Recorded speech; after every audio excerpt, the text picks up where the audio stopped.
The Life Divine by Sri Aurobindo.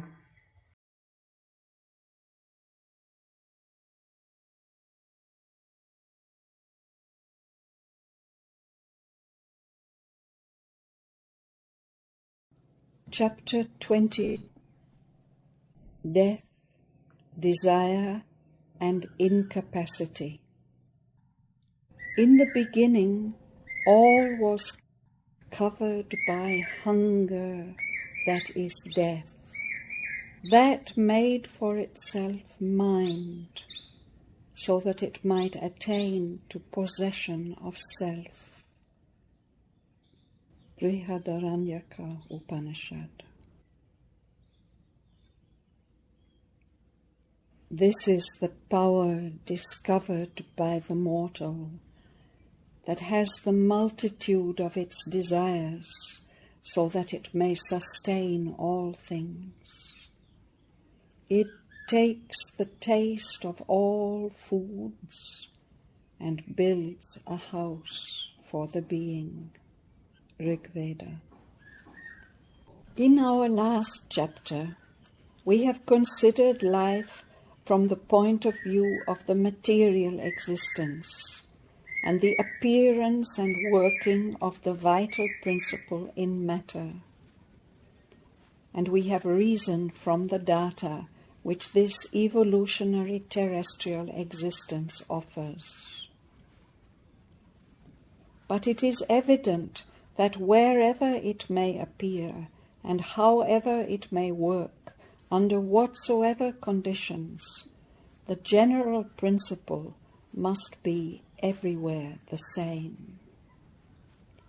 Life is universal force, working so as to create, energize, maintain, and modify, even to the extent of dissolving and reconstructing, substantial forms, with mutual play and interchange of an overtly or secretly conscious energy as its fundamental character.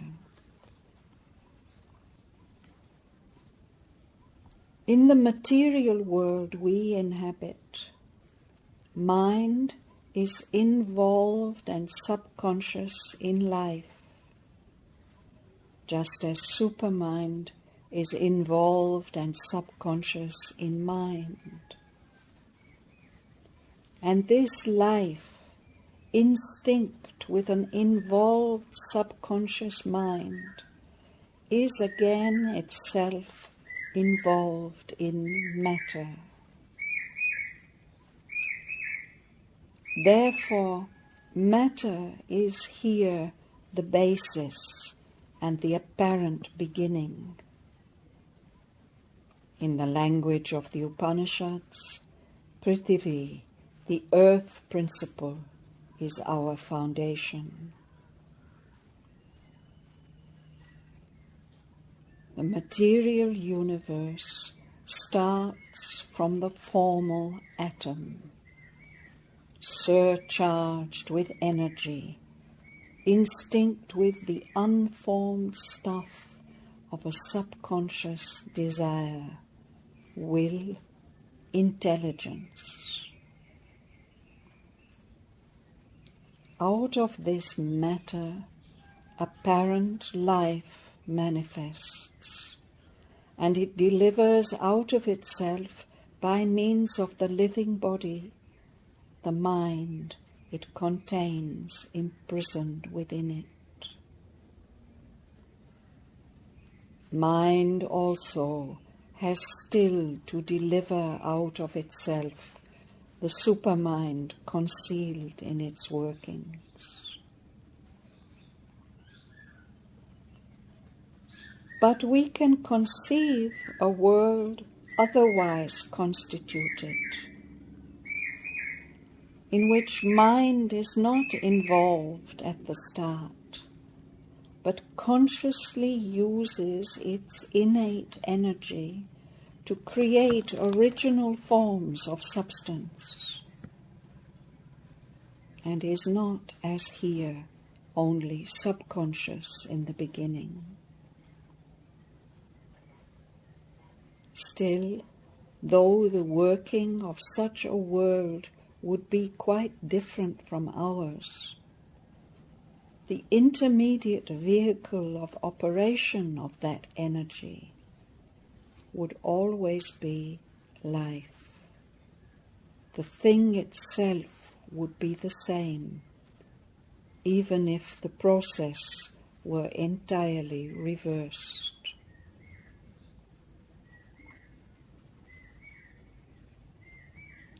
But then it appears immediately that as mind is only a final operation of supermind, so life is only a final operation of the consciousness force, of which real idea is the determinative form and creative agent. Consciousness that is force is the nature of being.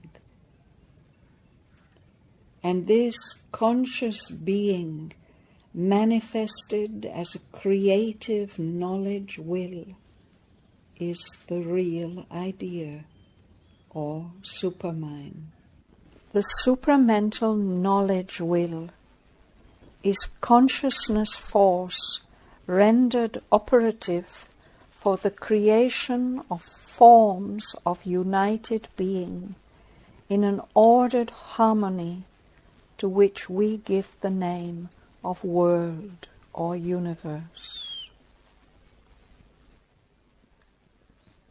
So also mind and life are the same consciousness force, the same knowledge will, but operating for the maintenance of distinctly individual forms in a sort of demarcation, opposition and interchange, in which the soul in each form of being works out its own mind and life as if they were separate from the others, though in fact they are never separate, but are the play of the one soul, mind, life, in different forms of its single reality.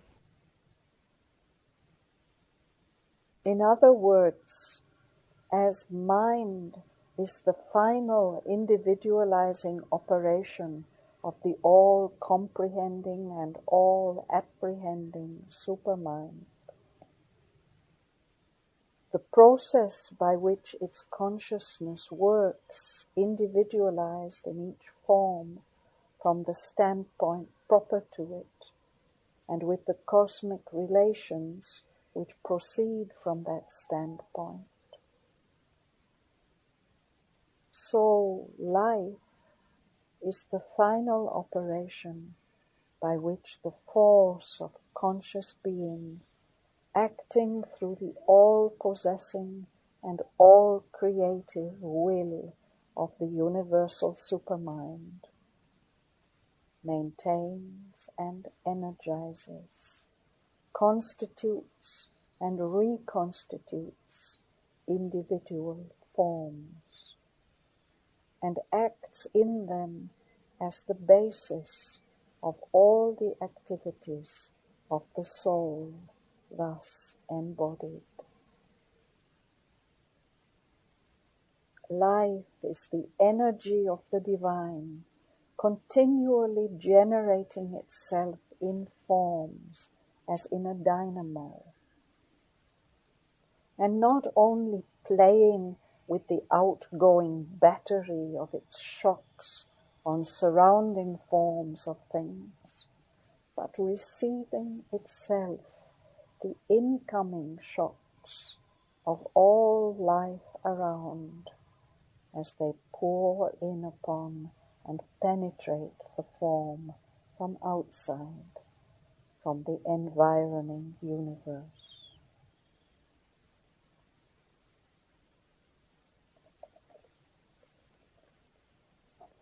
In this view, life appears as a form of energy of consciousness, intermediary and appropriate to the action of mind on matter. In a sense, it may be said to be an energy aspect of mind, when it creates and relates itself no longer to ideas, but to motions of force and to forms of substance.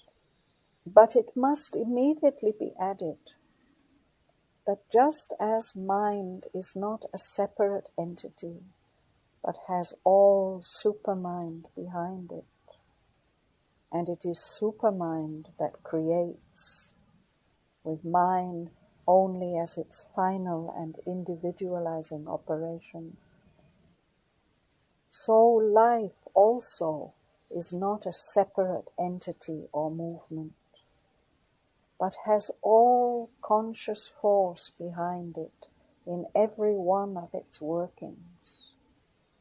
And it is that conscious force alone which exists and acts in created things. Life is only its final operation, intermediary between mind and body.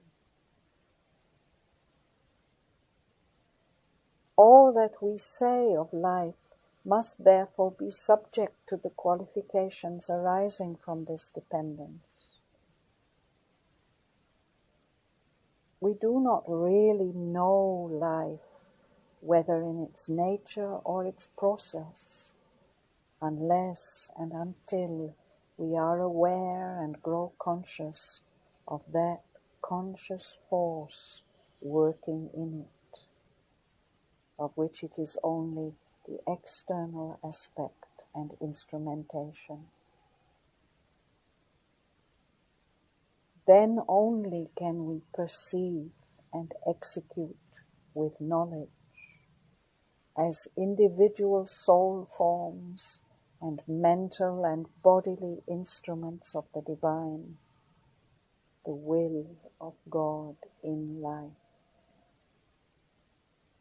Then only can life and mind proceed in paths and movements of an ever-increasing straightness of the truth in ourselves and things, by a constant diminishing of the crooked perversions of the ignorance. Just as mind has to unite itself consciously with the supermind from which it is separated by the action of avidya,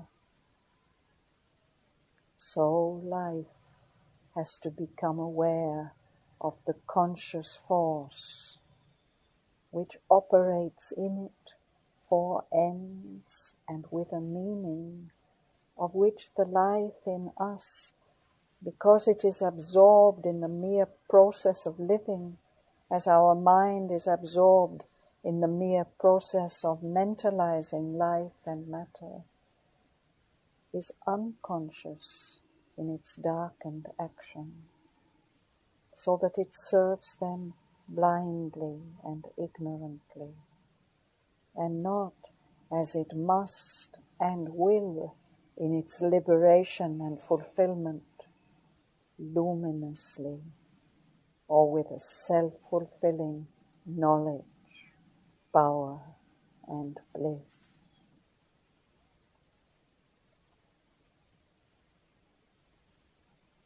In fact, our life, because it is subservient to the darkened and dividing operation of mind, is itself darkened and divided, and undergoes all that subjection to death, limitation, weakness, suffering, ignorant functioning, of which the bound and limited creature mind is the parent and cause. The original source of the perversion was, we have seen, the self-limitation of the individual soul, bound to self-ignorance because it regards itself by an exclusive concentration as a separate, self-existent individuality, and regards all cosmic action only as it presents itself to its own individual consciousness, knowledge, will, force, enjoyment, and limited being, instead of seeing itself as a conscious form of the One, and embracing all consciousness, all knowledge, all will, all force, all enjoyment, and all being as one with its own. The universal life in us, obeying this direction of the soul imprisoned in mind, itself becomes imprisoned in an individual action. It exists and acts as a separate life with a limited, insufficient capacity, undergoing and not freely embracing the shock and pressure of all the cosmic life around it. Thrown into the constant cosmic interchange of force in the universe as a poor, limited individual existence. Life at first helplessly suffers and obeys the giant interplay, with only a mechanical reaction upon all that attacks, devours, enjoys, uses, drives it.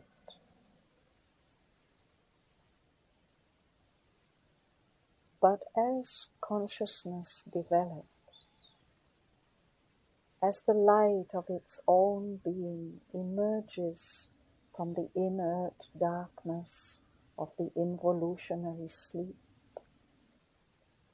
the individual existence becomes dimly aware of the power in it, and seeks, first nervously and then mentally, to master, use, and enjoy the play. This awakening to the power in it is the gradual awakening to self.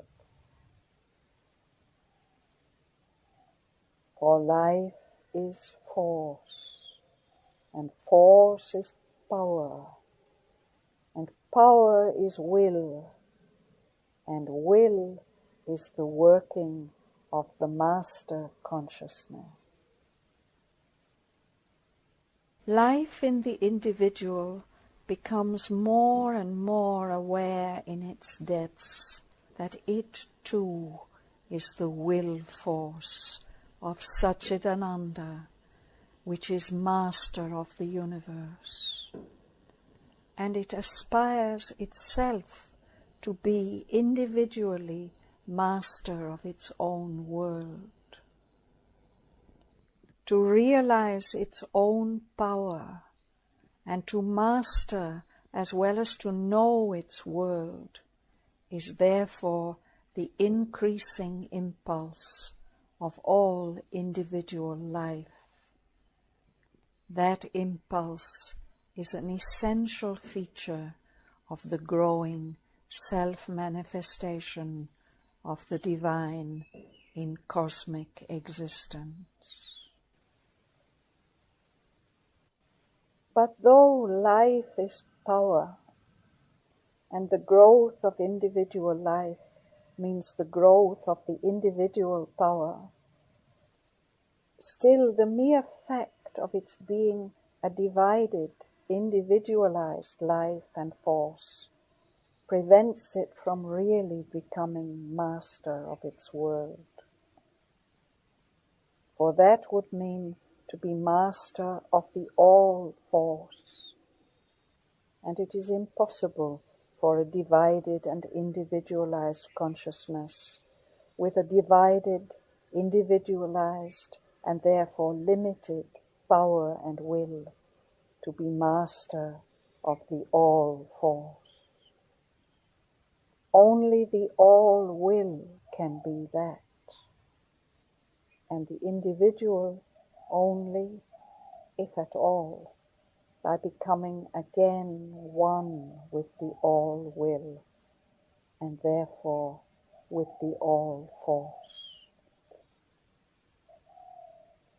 Otherwise, the individual life in the individual form must be always subject to the three badges of its limitation: death, desire, and incapacity.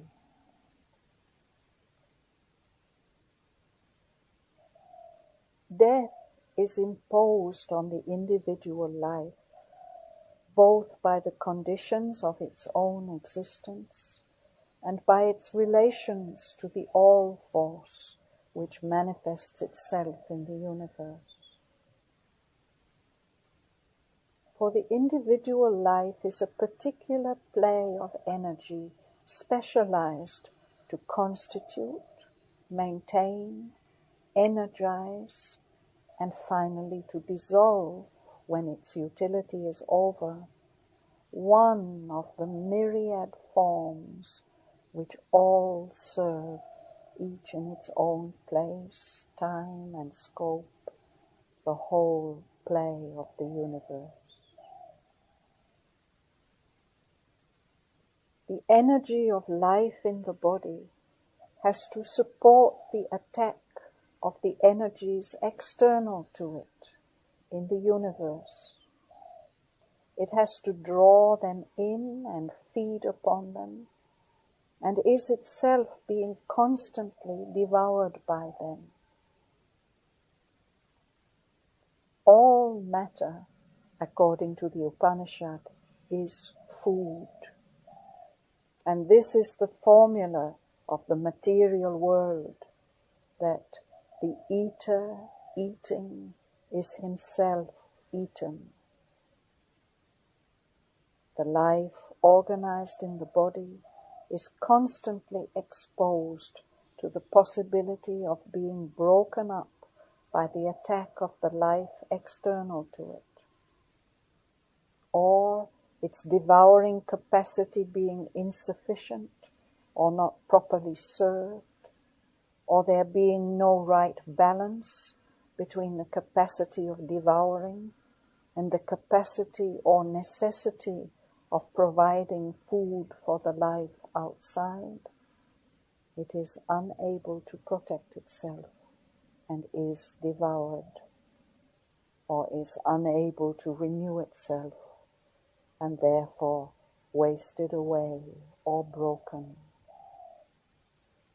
It has to go through the process of death for a new construction or renewal. Not only so, but again in the language of the Upanishad, the life force is the food of the body, and the body the food of the life force. In other words, the life energy in us both supplies the material by which the form is built up and constantly maintained and renewed, and is at the same time constantly using up the substantial form of itself, which it thus creates and keeps in existence. If the balance between these two operations is imperfect or is disturbed,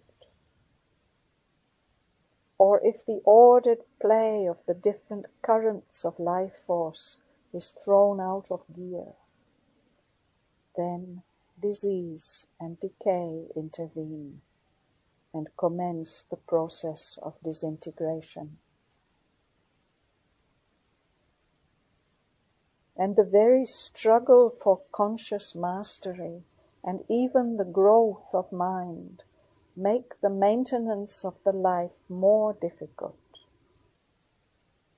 For there is an increasing demand of the life energy on the form, a demand which is in excess of the original system of supply and disturbs the original balance of supply and demand. And before a new balance can be established, many disorders are introduced, inimical to the harmony and to the length of maintenance of the life. In addition, the attempt at mastery creates always a corresponding reaction in the environment, which is full of forces that also desire fulfillment and are therefore intolerant of, revolt against, and attack the existence which seeks to master them. There too a balance is disturbed. A more intense struggle is generated. However strong the mastering life, unless either it is unlimited or else succeeds in establishing a new harmony with its environment, it cannot always resist and triumph, but must one day be overcome and disintegrated.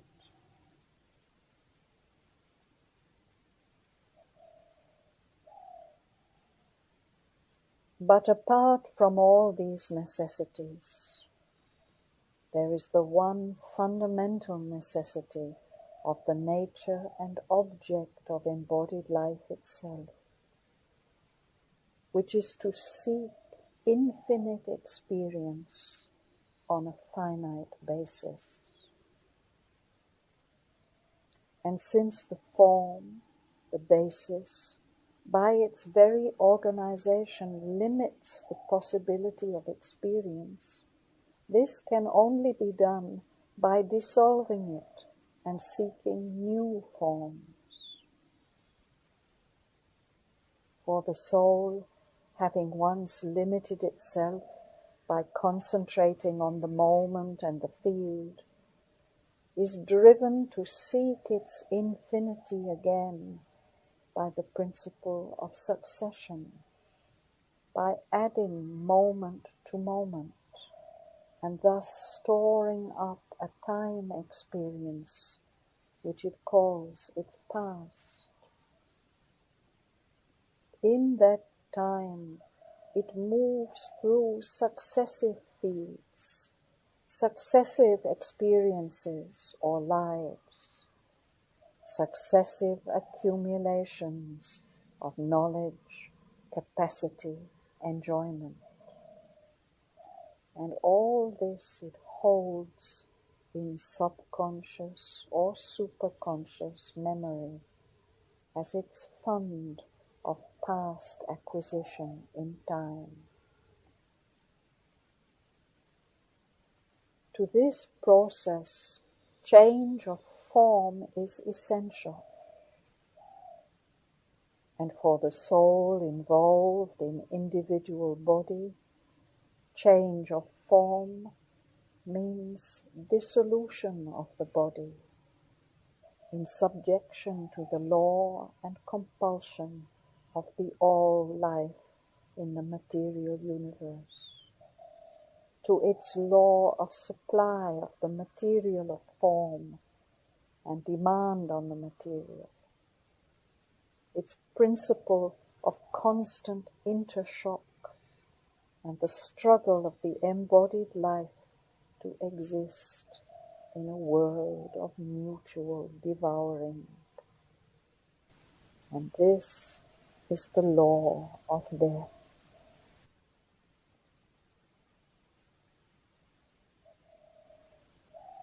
This, then, is the necessity and justification of death, not as a denial of life, but as a process of life. Death is necessary because eternal change of form is the sole immortality to which the finite living substance can aspire. And eternal change of experience, the sole infinity to which the finite mind involved in living body can attain.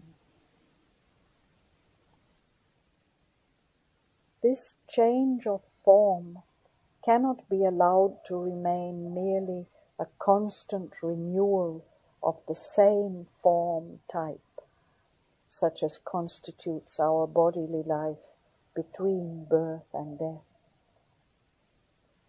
For unless the form type is changed and the experiencing mind is thrown into new forms, in new circumstances of time, place, and environment, the necessary variation of experience, which the very nature of existence in time and space demands, cannot be effectuated. And it is only the process of death by dissolution and by the devouring of life by life.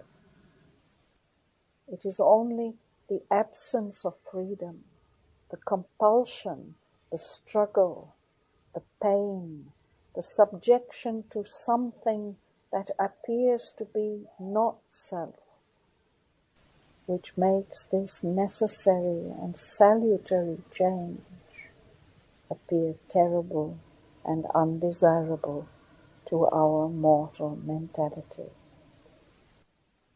It is the sense of being devoured, broken up, destroyed, or forced away, which is the sting of death, and which even the belief in personal survival of death cannot wholly abrogate.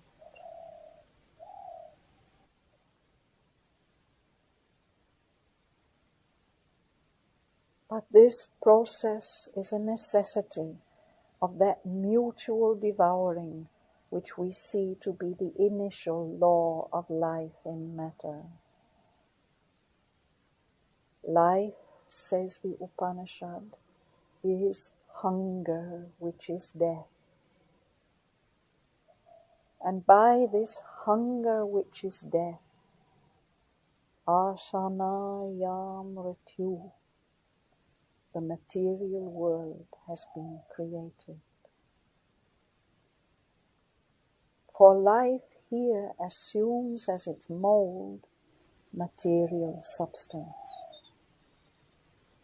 And material substance is being infinitely divided and seeking infinitely to aggregate itself.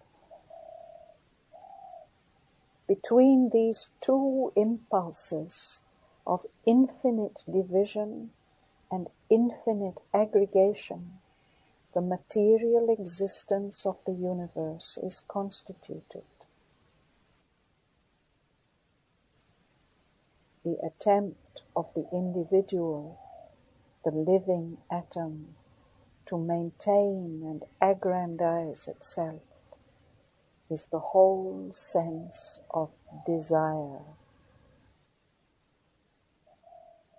A physical, vital, moral, mental increase by a more and more all-embracing experience, a more and more all-embracing possession, absorption, assimilation, enjoyment, is the inevitable, fundamental, ineradicable impulse of existence.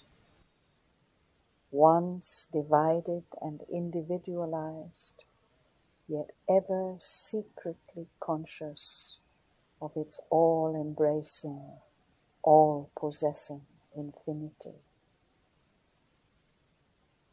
The impulse to realize that secret consciousness is the spur of the cosmic divine, the lust of the embodied self within every individual creature.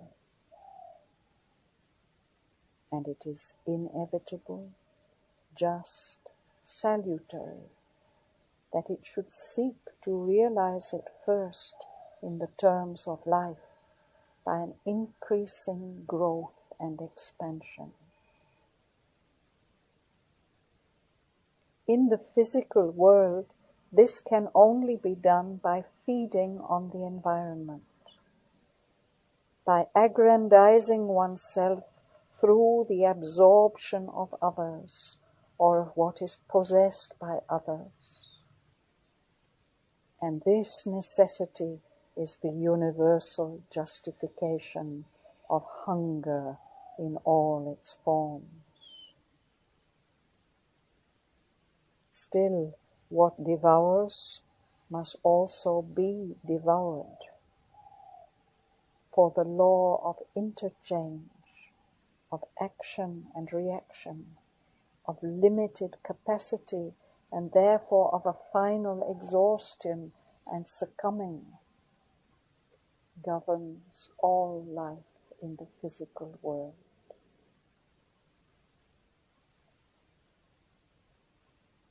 In the conscious mind, that which was still only a vital hunger in subconscious life transforms itself into higher forms. Hunger in the vital parts becomes craving of desire in the mentalized life, straining of will in the intellectual or thinking life.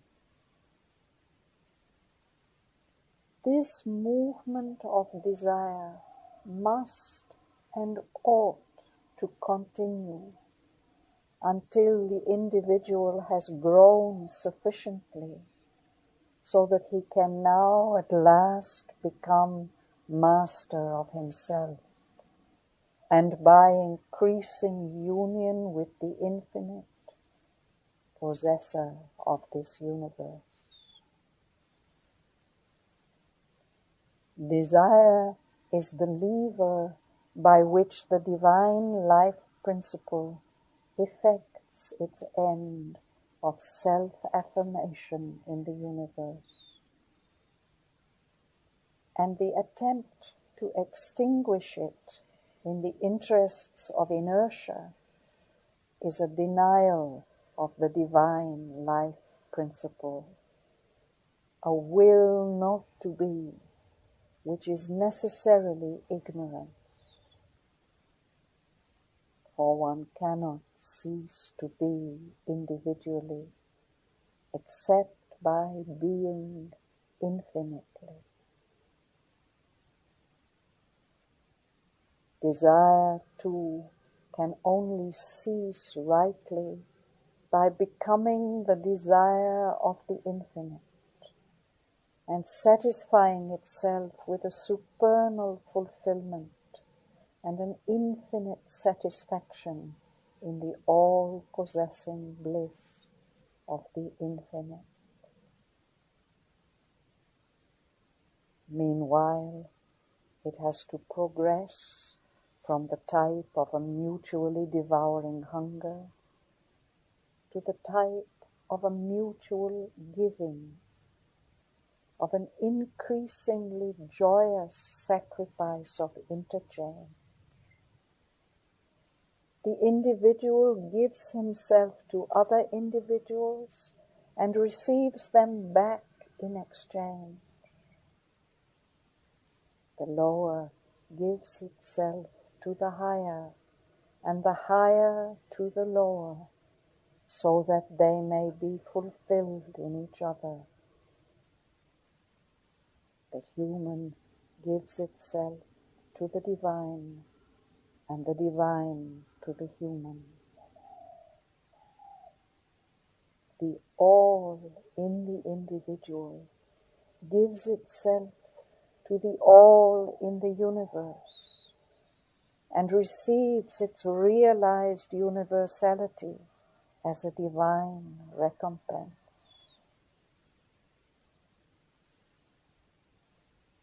Thus, the law of hunger must give place progressively to the law of love, the law of division to the law of unity, the law of death to the law of immortality. Such is the necessity, such the justification, such the culmination and self-fulfillment of the desire that is at work in the universe. As this mask of death which life assumes results from the movement of the finite seeking to affirm its immortality, so desire is the impulse of the force of being individualized in life to affirm progressively in the terms of succession in time and of self-extension in space, in the framework of the finite, its infinite bliss, the Ananda of Satchidananda. The mask of desire which that impulse assumes comes directly from the third phenomenon of life, its law of incapacity. Life is an infinite force working in the terms of the finite. Inevitably, throughout its overt, individualized action in the finite, its omnipotence must appear and act as a limited capacity and a partial impotence. Although behind every act of the individual, however weak, however futile, however stumbling, there must be the whole superconscious and subconscious presence of infinite, omnipotent force. Without that presence behind it, no least single movement in the cosmos can happen. Into its sum of universal action, each single act and movement falls by the fiat of the omnipotent omniscience which works as the supermind inherent in things. But the individualized life force is to its own consciousness limited and full of incapacity. For it has to work not only against the mass of other environing individualized life forces, but also subject to control and denial by the infinite life itself, with whose total will and trend, its own will and trend, may not immediately agree. Therefore, limitation of force, phenomenon of incapacity, is the third of the three characteristics of individualized and divided life. On the other hand, the impulse of self-enlargement and all possession remains, and it does not and is not meant to measure or limit itself by the limit of its present force or capacity. Hence, from the gulf between the impulse to possess and the force of possession, desire arises. For if there were no such discrepancy, if the force could always take possession of its object, always attain securely its end, desire would not come into existence, but only a calm and self-possessed will without craving, such as is the will of the divine.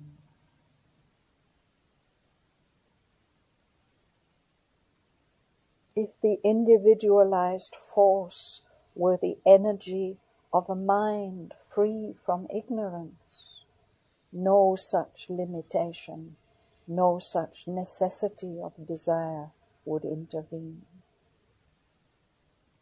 For a mind not separated from supermind, a mind of divine knowledge, would know the intention, scope, and inevitable result of its every act, and would not crave or struggle, but put forth an assured force, self-limited to the immediate object in view. It would, even in stretching beyond the present, even in undertaking movements not intended to succeed immediately, yet not be subject to desire or limitation. For the failures also of the divine are acts of its omniscient omnipotence, which knows the right time and circumstance for the incipience, the vicissitudes, the immediate and the final results of all its cosmic undertakings. The mind of knowledge, being in unison with the divine supermind, would participate in this omniscience and this all-determining power. But, as we have seen, individualized life force here is an energy of individualizing and ignorant mind. Mind that has fallen from the knowledge of its own supermind. Therefore, incapacity is necessary to its relations in life, and inevitable in the nature of things. For the practical omnipotence of an ignorant force, even in a limited sphere, is unthinkable, since in that sphere such a force would set itself against the working of the divine and omniscient omnipotence, and unfix the fixed purpose of things, an impossible cosmic situation. The struggle of limited forces, increasing their capacity by that struggle, under the driving impetus of instinctive or conscious desire, is therefore the first law of life. As with desire, so with this strife. It must rise into a mutually helpful trial of strength, a conscious wrestling of brother forces, in which the victor and the vanquished, or rather that which influences by action from above, and that which influences by retort of action from below, must equally gain and increase. And this again has eventually to become the happy shock of divine interchange, the strenuous clasp of love replacing the convulsive clasp of strife. Still, strife is the necessary and salutary beginning. Death, desire, and strife are the trinity of divided living, the triple mask of the divine life principle in its first essay of cosmic self-affirmation.